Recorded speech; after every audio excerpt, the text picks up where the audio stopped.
Senhoras e senhores, eu sou Emerson Teixeira e eu estou aqui hoje de volta ao YouTube para falar sobre o novo filme do Quentin Tarantino, Era Uma Vez Hollywood, que é um filme de homenagem, um filme de atmosfera, principalmente da Hollywood do final dos anos 60 para o comecinho dos anos 70, aquele sonho utópico representado pela figura aqui da Sharon Tate, que todos nós sabemos que vai encontrar um fim extremamente trágico, motivado pela família Manson, o assassinato dela ainda grávida.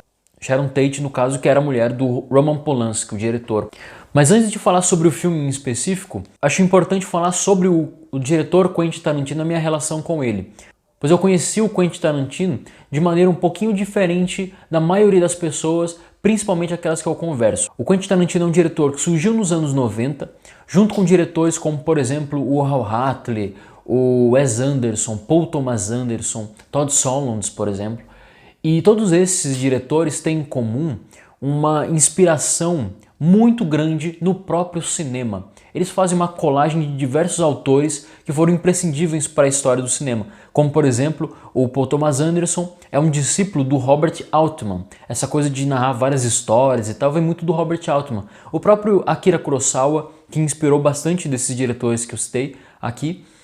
E uma coisa que o Quentin Tarantino se difere nesse aspecto da referência é que ele em específico ele tem um amor muito diferente, que é o cinema B, o cinema underground, o cinema de artes marciais, de Kung Fu dos anos 60, 70. O Sexploitation, Nunsploitation e por aí adiante. São filmes que poucas pessoas têm acesso, poucas pessoas têm curiosidade de assistir e ele referencia muito esse cinema. Seja em detalhes visuais, em detalhes alegóricos, na trilha sonora ou mesmo na narrativa. E a minha relação com o Quentin Tarantino, então, tenho que confessar, começou primeiro com esses filmes referenciados. Enquanto estava pesquisando sobre cinema, eu encontrei esses filmes na locadora aqui da minha cidade e comecei a assistir. Então eu assisti a filmes suecos, como por exemplo o thriller A Cruel Picture, protagonizado pela Christiane Lindeberg, que virou uma musa ninfeta dos anos 70 na Suécia.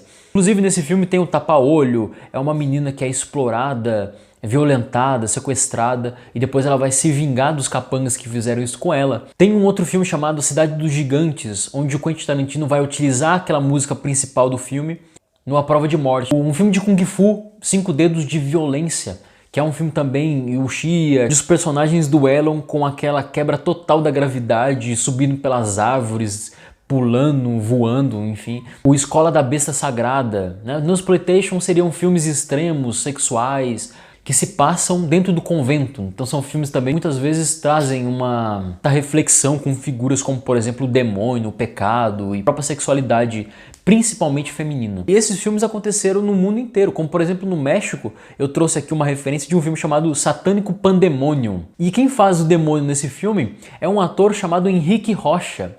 E eu, na minha adolescência, vocês percebem que a minha adolescência não foi normal, né, por pesquisar esses filmes. Na minha adolescência, tô conhecendo o Henrique Rocha com esse filme, Satânico Pandemônio, que faz o demônio nesse filme. E ligo a TV e vejo o Henrique Rocha, já velhinho, participando da novela que todo mundo assistia, chamada Rebelde. Pra vocês terem ideia da loucura que é o cinema underground. E o Quentin Tarantino bebeu da fonte desses filmes, que poucas pessoas assistiram, e ele faz muitas referências. Não chamo isso de plágio, algumas pessoas chamam e consideram assim, porque tem filmes que assim 80% da narrativa é muita referência, é muito nítida.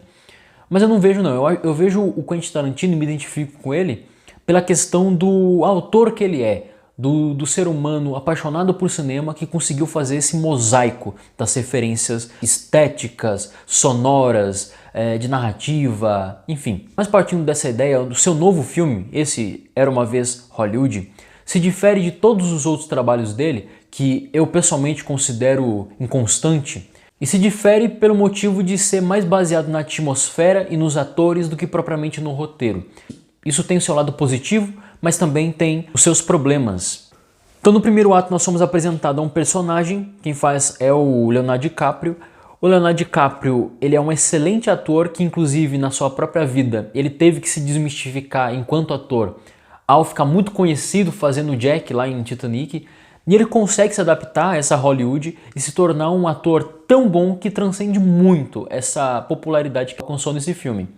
E ele faz um ator que está passando justamente por essa complexidade de ter que se adaptar a essa realidade extremamente mutável de Hollywood, principalmente nesse período dos anos 60 por 70. Então ele é um ator que precisa decidir entre continuar tentando a vida em Hollywood ou ir fazer o cinema de faroeste spaghetti lá na Itália, como por exemplo o Clint Eastwood fez na sua carreira. Então ele está passando por esse problema, ele tem uma parceria gigante com o seu dublê, que é o Brad Pitt, e no mesmo tempo nós temos toda a atmosfera que o filme quer criar, representado na doçura, na delicadeza, sinceridade, inocência da Sharon Tate, que é vivida pela Meg Hobbs. E o Quentin Tarantino é um diretor excelente, isso ninguém duvida, e aqui ele não mostra tanto as caras como roteirista, pois ele cria o arquétipo dos seus personagens, ele cria os seus dramas, ele cria as suas verdades e as suas indecisões, dramáticas no caso, e no mesmo tempo ele deixa que os atores preencham aquilo ali com os seus carismas e com o próprio nome deles, que representam não só bons atores que são, como também o próprio mercado. O Brad Pitt representa um mercado próprio, o Leonardo DiCaprio também, e o próprio Quentin Tarantino, que talvez hoje represente o único artista autoral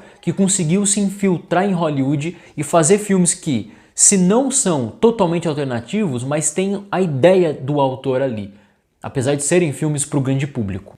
Então o Era Uma Vez Hollywood começa definindo muito bem essa temática, começa definindo muito bem o clima, a atmosfera, parece realmente que somos transportados para lá, trabalho de direção de arte, trilha sonora impecável, como sempre é na verdade nos filmes dele.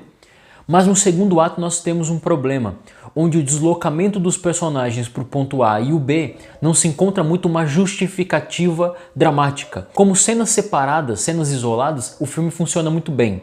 Mas essas cenas entre si não conversam de maneira inteligente em todas as sequências, o que resulta em um deslocamento às vezes aparentemente sem propósito, que não seja a própria homenagem. E a cena que mais ilustra esse pensamento que aqui trouxe, no meu ponto de vista, são os diversos deslocamentos do Brad Pitt, mas um em específico que é quando ele vai para o rancho da família Manson. Todo esse trajeto dele e o que desencadeia transmite uma sensação de que não há tanta necessidade assim da extensão extrema da cena. Que não seja, como eu falei, justamente por conta da referência, não só do clima ali, de entender que existe um rancho da família Manson e que existe um símbolo chamado Charles Manson, que nós não vemos diretamente aqui, que não seja por uma cena só, muito breve, quase que insignificante.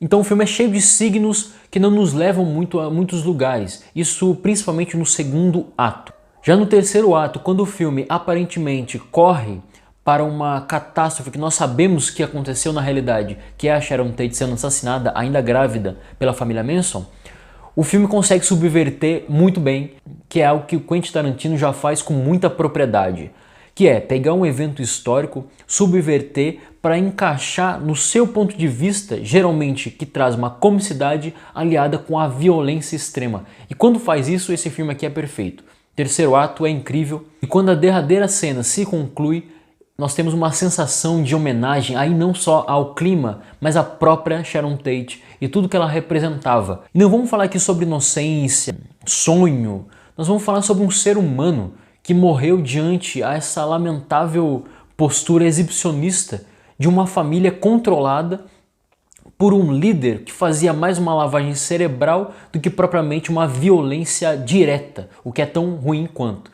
Então essa foi uma fatalidade que quebrou não só a própria Hollywood, mas esse ser humano chamado Sharon Tate na época, e também toda uma ideologia da época do paz e amor, da benevolência, do amor ao próximo, do dividir, do ser igual. Então, de certa forma, esse foi um marco histórico, claro que não tão relevante quanto os muitos assassinatos do nazismo, por exemplo, feito lá, a crítica no Bastardos Inglórios, do Quentin Tarantino, mas aqui tem uma necessidade de ser um pouco mais íntimo. É muito próximo do diretor essa mensagem que ele quer deixar e isso é transmitido. Até o final dos créditos finais, o espectador consegue sentir essa homenagem extremamente sincera dele.